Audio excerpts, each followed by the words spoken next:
Eberechi Eze bamukubita nimero 10 mu mugongo baramubwira ati you are welcome again at home ati karibu kandi kabisa mu rugo ati nubwo havuye 2013 mu marira menshi yanabigarutse gati nararize umunsi Arsenal banyirukana ati nishimye ko bangarutse zirimo ko tuganira ku igaruka rya Eberechi Eze ndagomba tuze ku mikinire ya Arteta yanabigarutse nyuma y'urukino ati iyi niyo Arsenal mugiye kubona Arsenal kina Arsenal gutsinda Arsenal utsindwa na buri mukinyi atitayeho aha bari ndetse atitaye ivyo biriko birakogwa yari yatanguje David Raya mutima nako mu izamu William Saliba ari kumwe na mugenzi wa Magarayeshi Ricardo Carafieri kuri gatatu Julian Timbere kuri kabiri yaje kuba na man of the match hagati mu kibuga yari Martin Zubimendi Declan Rice Martin Odegaard Victor Gyökeres Noni Madueke Bukayo Saka bati iyi niyo line up ati niyo list umuntu yifuza mu gihe yari Lucas Perry kuri Leeds United Strujic ari kumwe na Joe London bari mutima wa defense Jordan Borger bari kumwe yari novuga ngo kuri nimero 2 gatatu yari umusore yitwa Agudum Dindison yari kuri nimero 3 hagati mu kibuga yari Andoni Srat yari kumwe na mugenzi we Ilya Gruvev kumwe na mugenzi we novuga yuko umusore yitwa yereka kintu cyane uvuga ngo ku nimero 8 yitwa Daniel James nako Ayo Tanaka mu gihe Daniel James Pinoe na mugenzi we Wilfried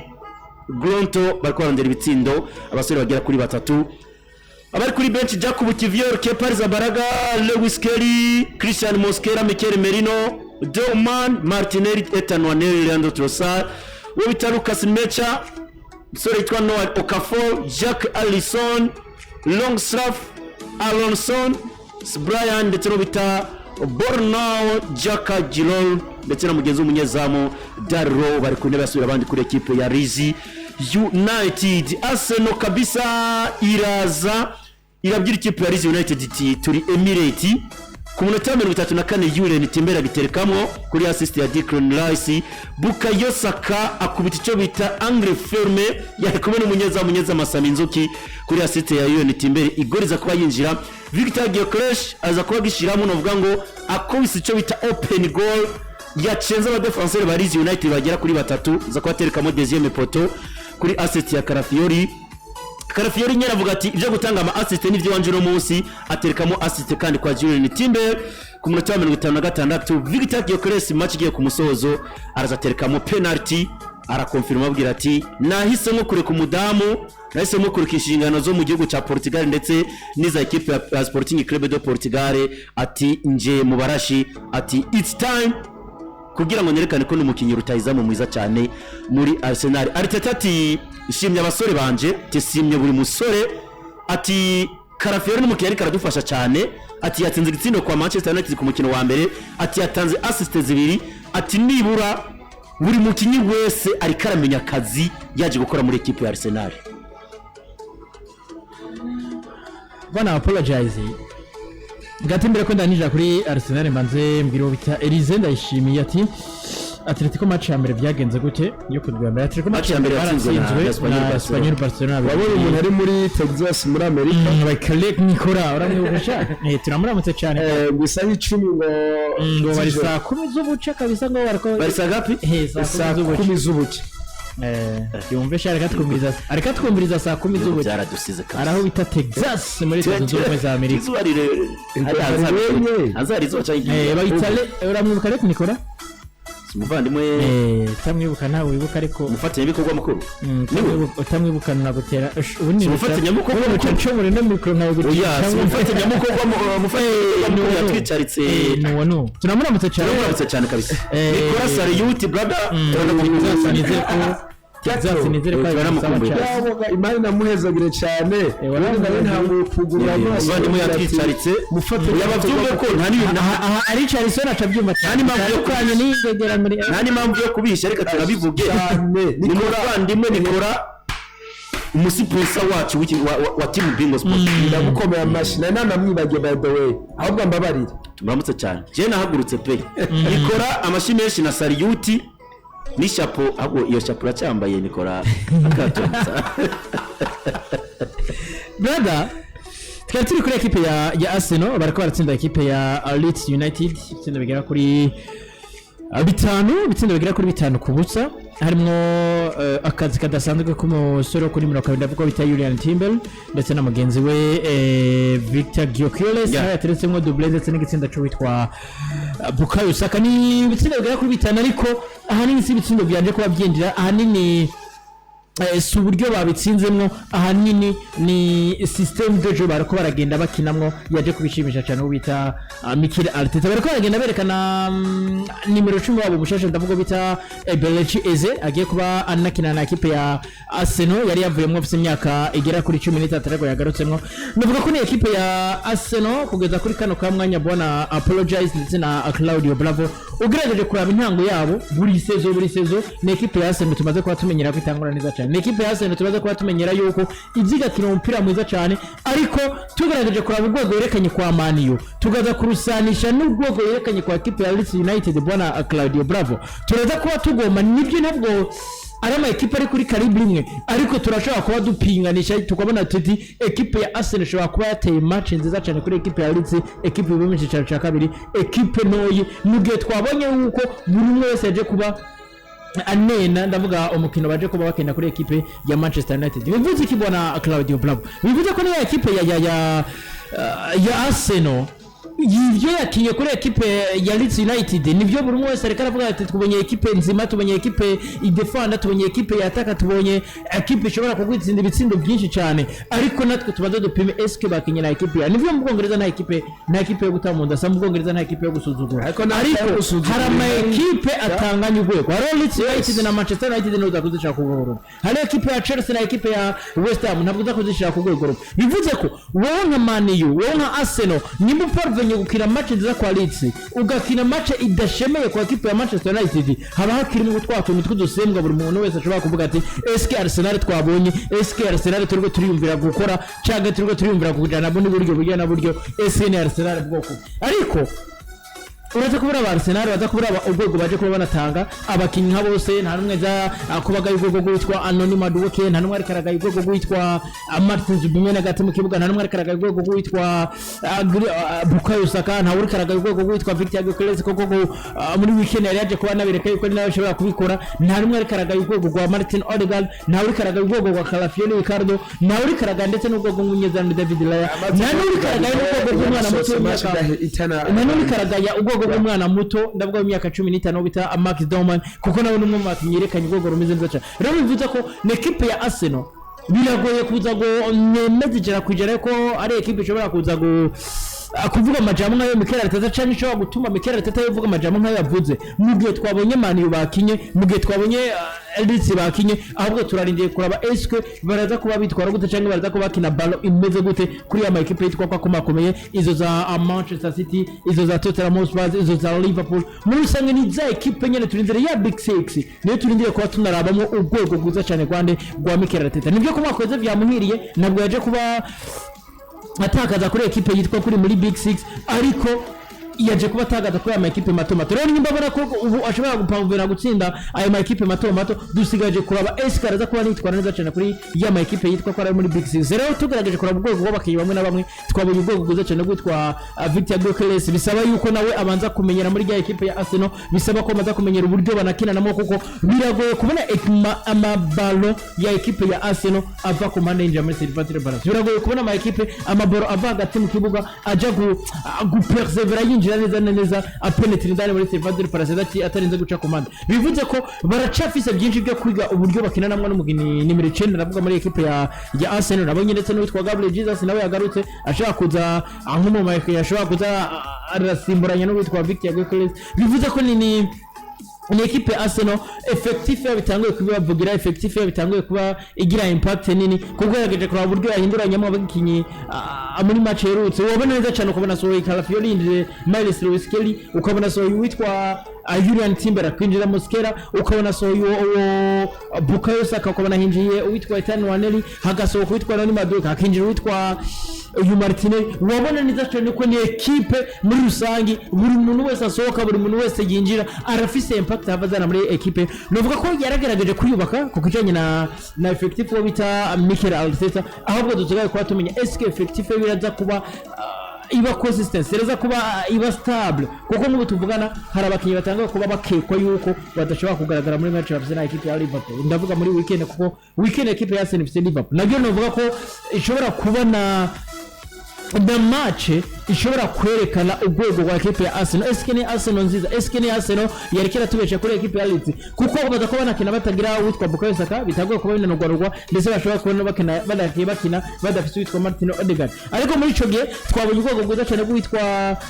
Noni Madueke ashobora gukina ku ruhande rwa Bukayo Saka Martin agafata n'undi ruhande twabonye witwa Leandro Trossard nawe ashobora kuba umukiriya ashobora kuza kugira byinshi ashobora gufasha gomboye ariko haraza kuba yiyongeramo n'iyindi atu ishobora kuza kubuza gukina nk'uwo playmaker twabonye kuri Martin Odegaard ndavuga bita Eberechi Eze nawe ashobora kuba ari available ko yoza kuba akina no gukina kwa equipe ya Liverpool no muri sango ndavuga ko ni equipe ya Arsenal gukina umukino mwiza cyane nivyo bakinye kwa Leeds ariko turindire kureba eske kuri ama equipe akomeye baraza kuba bameze gute eske effective y'uwabo yowe mugihe yogumi ikomeye iraza kubisigira iki cyangwa iraza kubifasha equipe ya Arsenal ariko ico no kumenya cyacu nuko equipe ya Arsenal effective bafise irashobora gutuma baza kuba bahangana nimwe muri equipe yose bahuye ndavuga muri Premier League so nuko byari bimeze equipe twa Chelsea the Blues ku munota wa gatandatu Lucas Paqueta giterekamo seri wa West Ham United Joao Pedro kiza gishobora no kuba kiri mu bitsindo bizohiganirwa sinkubeshe igitsindo caranze Premier League igitsindo cakureho Pedro nka 30 na komporo witwa Robert Sanchez aramumanika mu birere kabisa arabibura umupira yawuhiza arawubura kabisa so rero aza kubakishwa na Joao Pedro yari corner kick aza kubatereka mu mutwe Joao Pedro neta giterekamo ku munota wa 23 ku munota wa 34 Enzo Fernandez arakibona kuri assist y'umusore akiri muto Estevao Williams Moses Caicedo aza kubaterekamo ku burangare bwa defense bunovuga ngo umupira uvuye mu furuka aba defenseur barawubura aza kuba uterekamo Trevor Chalobah avuga tereka tumarira akazi yakiri kare ku munota wa 58 equipe twa Chelsea bitanu kuri kimwe cya West Ham United bravo Chelsea twitege iki ibitsindo bitanu kuri equipe nka West Ham ni equipe ya Enzo Maresca navuga ko ni equipe nziza cyane byensira birumvikana kuko turazi Chelsea yabayeho mu buryo novuga bugoye cyane guhinduranya abamenyereza ndavuga kuva muri 2020 uko kuduga barahindura abamenyereza haraza benshi batandukanye ba Graham Potter bose barahaca equipe bakwa kuyibirindura novuga ngo nimba Chelsea rose uno musaruro w'ibitsindo bigera kuri bitanu pe sugutomboza mugabo handi ngacaruka nkabivuga mu indi sanse izi equipe mes chers amis ntituzivuye ko byinshi kuko haracari kare igitabo mvuga ngo haracari kare gusa Chelsea sino yijije cyane ngo haracari kare kuko ibitweretse muri Mondial de Club yaragira hangagura na mizi za Flamengo irashika muri za demi finale nakina na equipe zikomeye irazitsinda ishika muri finale itsinda equipe ya Paris Saint-Germain mbere wanashima na nyene yitsinda yirushije ibitsindo bigira kuri bine byose kubusa ndavuga ngo zino ino migambi cyangwa se ino mikenyuro y'umumenyereza ndavuga Maresca ni mikenyuro ubona uburyo yubatse iteye ubwoba cyangwa se iteye igomwe bivanye n'ukuntu yabayubatse rero urukino rwatanguye hari ku munsi wa gatanu mu ijoro equipe ya West Ham ishiramo igitsindo asizemo igitsindo hana nice ndavuga ati burya equipe ya Chelsea ati nayo igomba ise cyangwa se nigomba kuduhenda tibagomba bati batangiye kuyitsinda ati nituze kuza kugombora ariko naje kubona performance ikomeye cyane y'abano bakinyi ba Chelsea uno Pedro Neto mw'abantu mwe performance yiwe ariko yerekana ni performance novuga ngo iteye ubwoba rero ino equipe ya Chelsea novuga ko baheruka mu munezero wabo igihe batwaye UEFA Champions League kuko jewe ryari imbere nagenda avuga ngo kugira equipe ya Chelsea igira ubuzima nkuko byahoze ati yabwirizwa gupfumamwo umumenyereza no kwita Thomas Tuchel ariko Thomas Tuchel nawe byarase abimaze kwanka equipe ya Chelsea muravyibuka ku mwaka uheze twicaye ngaha twaguma tuvuga ngo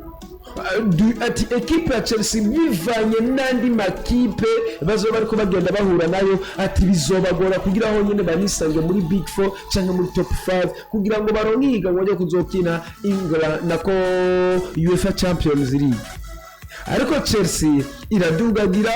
izi za Arsenal ibyazuraze ko byo byamabipfira mu nzira iyo bageze muri mu match ya retour na cyane cyane mu mukino wa nyuma niho kesho n'abagenda barekurira ekipe ya Chelsea na Enzo Maresca umumenyereza w'ugomba karaba nta sevafise nini imuvugira ugomba kugenda ukaraba squad ya Chelsea fise abakinyi baho nta bihangange bagiye bacamo ibavugira ugaca uvuga ngo uburya ekipe dirubakwa n'amazina. Ego turabona za Barcelona ziba ziriko zikinwamo n'abakinyi bakomakomeye cyane, ukabona ekipe ya Madrid ikinwamo n'abakinyi bakomakomeye cyane, ariko surtout hano mu Bwongereza n'ama ekipe make nako n'ama ekipe menshi akomeye atubatswe n'abakinyi b'ibihangange ku mazina cyane cyane niyo baba bagiye baraca. Akarorero ugomba ukaraba squad le 11 type de départ mu mugwi wa Chelsea da Blues, ukagomba ukaraba niyo bagiye barava. Ene Pedro naje y'Villarreal muri Portugal nihiganwa mu mahiganwa atanu akomeye tudakunda gusesanguramo. Raba Enzo Maresca yaravuye he nadugije ekipe ya Chelsea natwe mondial de club atsinze ekipe ya Paris Saint-Germain ya mbere ku isi, ico gikomba kagitwara kinaniwemo ze ekipe za Bayern zatashe, ekipe za Madrid zatashe. Enzo Maresca gobrabe Cole Palmer nave muri ekipe ya Man City basa nkaho bamuteye bavuga ati wowe tuvireho rabashitse kwa Chelsea abayice no kwita titirere indiscutable n'ibiharuro byiwe akoze cyane se n'ivyo atanze mu mugwi wa Chelsea novuga ngo n'ibintu atanze dini façon extraordinaire. Ndabira Moses Caicedo kuva muri ekipe ya Brighton Hove and Albion agishika ashitse bamwambika imidari bamwambika amabotine atamukwiriye bavuga ati we Moses Caicedo uraduhombeye uje muri ekipe ya Chelsea kugirana. Raba Enzo Fernandez tubonye urwego rw'iwe ruduga mu mwanya muto ari ukumenga rudugiye muri ekipe nseruko yagiye ndavuga ekipe ya Argentine ariko akina ariko kumwe n'abana basore ndavuga ba Lionel Messi. Rero navuga ngo Ulrich James wewe yari umukinyi yarakariwe n'imvune ibikondo ku mwanya wose benshi bagenda bafira commentaire ati ubundi arushwa umupira na mushikiwe ati kuko mushikiwe uburyo abarika kina mu mupira ati nta nubwo boza kumugeranya na musaza we. Bivuze ngo ni ikipe ya Chelsea ingufu ziriko zirayubaka gusha kuzuba ry'uno munsi ntawo vuga ati mbega zizanye he ni force from nowhere mugabo ucugaruka gatura. Eske ekipe y'abateranyundo yeriyo ekipe yo gupimira ko ekipe ya Chelsea eske bwana Claudio Bravo amajambo uriko uravuga ushikikira ingufu za Chelsea ko zikomeye nizo gupimira kuri West Ham United. Reka rero turabe ekipe no kwita Res Arsenal, ekipe ya Tottenham yari nziza, ekipe ya Man City BC, ekipe ya Liverpool. Tuvuge ngo niyo tuzo tukikubita ugaturuta kuvuga ngo BC ekipe ya Chelsea da Blues ati yaje koko yaje. Ni naho ubona bino bihe byose tuba turimo cyangwa se tuba turiko turaraba ukuntu biba byifashe ukaraba kipe ukuntu zigenda ziradugagira performance ukaraba ibyo mumenyereza yagiye dika mu bakinyi biwe ukaraba squad uko byose izi ekipe zibura cyane cyane zikina England Premier League ni ekipe vraiment zitakayewe n'ubukene. Nawe ugomba kugenda ukaraba ekipe ya Nottingham Forest ntabwo ibikenye, nawe ugomba ukaraba ekipe ya Sunderland ntabwo ibikenye mugabo kubera urugero rwayo iriko itabifise kuja gukonvenka par exemple nka Moses Caicedo ngo ave kwakiriza ngo aze gukinira ekipe ya Sunderland kuko na Moses Caicedo niyo navyumvisha byensiri. Ni nayo mpamvu ucubona ngo umenga ekipe zaciriritse nkuko Bukosa kabivuze mu Bwongereza nta ekipe na no yimbibaho cyangwa na ekipe mbibaho mugabo uravye vraiment mu rugero Chelsea riko yerekana en fait mu mahiganwa yose atandukanye inkino ama ekipe bigaragara ko azotanga akazi nimba atari amavamuhira. Saka ikipe yitwa Manchester City mu rugo Etihad Stadium bariko batsindwa 4 nako bariko batsindwa 2 kubusa 2 vya Tottenham Hotspur. Tottenham mu mikino ya 2 abisa amanota agera kuri 6. Tottenham Twa Thomas Frank match nakonda yashikiriza hano naje kuba mvuga ati bani mutiteguye kubona ekipe ya Tottenham Hotspur ibasevya, bani mutiteguye kubona urugezo rwiza cyane wa ekipe yitwa Tottenham Hotspur, bantu mwumva canke muri ko maragerageza kuyumvisha ko ekipe yitwa Tottenham Hotspur yo bari ekipe mbi canke yo bigomba kumera nkuko yari imeze ku mwaka weze, ati muze mwicarana murabe match barakora brother. Nabonye ekipe yitwa Tottenham Hotspur ikina umupira ariko ukabona neza cyane yuko umupira bariko barakina ni umupira ufise objective, ni umupira ufise aho uri kurava, ni umupira ufise aho uri kuragenda ugana. Nabonye ubwoko bwiza cyane ko bitse nk'aba Rodrigo Betancourt, nabonye ubwoko bwiza cyane ko umunyezamu Guillermo Vicario umwe mu bagabo hetse cyane ekipe yitwa Tottenham Hotspur. Nabonye ubwoko bwiza cyane ko yitwa JJ Spence kuri numero 3. Nabonye n'ubwoko bwiza cyane ko witwa hariya kwa Destiny Dozio ashobora kwicunga kabisa. Nabonye n'ubwoko bwiza cyane ko witwa umunyagana Mohamed Kudus. Brother, yari ekipe ya Man City ubona ko yari yagerageje gushyiramo bamwe mu basore biwe ndabwo bita Joseph Pep Guardiola, ariko ukabona ko n'ubundi ega abasore barimo bariko baragenda bakina, bariko baragenda bakora buri kimwe, ariko kwiyumvira eske iyi ekipe ubwo irafise objective kuba rafise mwizamu witwa James Trafford yanakoze nawe maherere yanavuyemo n'igitsindo cha kabiri, igitsindo cha kabiri kuko ni pass yaragiye kubatanga ariko batakuba bupapura witwa ayo Parinya aza kuba arawuterekamo neza cyane. Ni abasore b'inyuma banga Ruben Diaz barafise abitwa ba Lion Itinerary iraje kubagira n'ikibazo cy'imvune yakirikana cyane, bari bafise abitwa ba Rico Lewis, bari bafise abitwa ba Ryan Shiriki, ariko n'ubundi nabonye ekipe ya Man City bona apologize. Sinzi ko ari kwivurwa mu mutwe ko witwa Pep Guardiola, sinzi ko ari kwivurwa mu mutwe kwa staff ya ekipe yitwa Man City, ariko ni Man City nabona ko hari utuntu twinshi cyane turugo turagenda tuvurugana muri effective y'uwafise. Nivyo yavuze ati ngomba kugira effective ntoyi, ariko gerageza kuraba ani ekipe yitwa Manchester City nayo hakiri ibintu byinshi byo kwiga. Barashabuza umunimero kuri nimero umukinyi kuri nimero 2 ndo formation ko rikole wese somo kiyo kuri nimero 2 baracabura abo bakinyi nyine ushobora kubona neza ni na Rodrigo Nandez nano uvuga ko yoba rufunguzo rwo hagati mu kibuga, ubona ko nawe ntabwo aragaruka, ntabwo aramera neza cyane, yatago rero kuri bench. Uwitwa Bernardo Silva nka kapiteni wa ekipe ya Man City nawe yari yabanje kuri bench, ntabwo nawe yarari mu batanguye, ariko ukabona ko ni Man City hari uburyo bagiye barahusha, ariko kwa ekipe ya Tottenham Hotspur bo uburyo buke baronse bakabubyaza umusaruro. Nabonye witwa Thomas Frank nibyo namereye ko ndaravuga bona